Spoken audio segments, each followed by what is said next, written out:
जैसे lab assistant की आपने बात की, कृषि सुपरवाइजर की परीक्षा की बात की, आपने लगभग मार्च अप्रैल की इसकी डेट को एक लॉक कर रखा है, लेकिन उस समय बोर्ड की परीक्षा नहीं, जो 2 परीक्षाएं हैं, एक तो लैब असिस्टेंट की 22 फरवरी को और कृषि सुपरवाइजर की 8 मार्च को।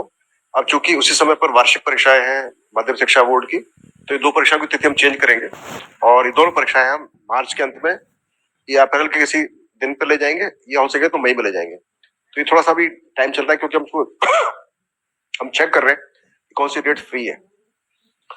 और उसके बाद एक वुमन सुपरवाइजर की परीक्षा वो भी आने वाली है, उसके लिए भी कर रहे हैं। और 2 परीक्षा है, एक शायद वनपाल की जो कि सीटी बेस्ड है और एक परीक्षा है एलडीसी वाली, वो भी सीटी बेस्ड है।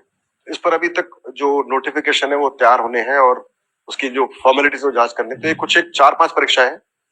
और जहां तक सीटी का सवाल है उसका अभी तक कुछ निर्णय होना है कि वो उसका जो फॉर्मेट है, उसका जो स्वरूप क्या होगा, होगी कि नहीं होगी, थोड़ा उसमें अभी विचार विमर्श चल रहा है। उसमें कुछ जो प्रेजेंट में सीटी की उसमें कुछ कमियां थी, जिसे हम पटवारी परीक्षा कराई, 2 बारी में करानी पड़ी।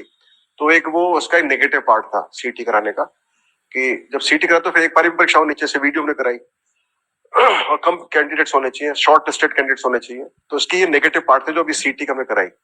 तो अभी इसमें विचार विमर्श चल रहा है और सरकार का प्रयास है कि ऐसा कुछ का सोल्यूशन निकाला जाए जो कि सर्वमान्य हो, अच्छा हो, राज्य के हित में हो और कैंडिडेट्स को सिलेक्शन करने में उनको आसानी हो और कम से कम परीक्षाएं करानी पड़े। तो उस पर भी विचार विमर्श चल रहा है।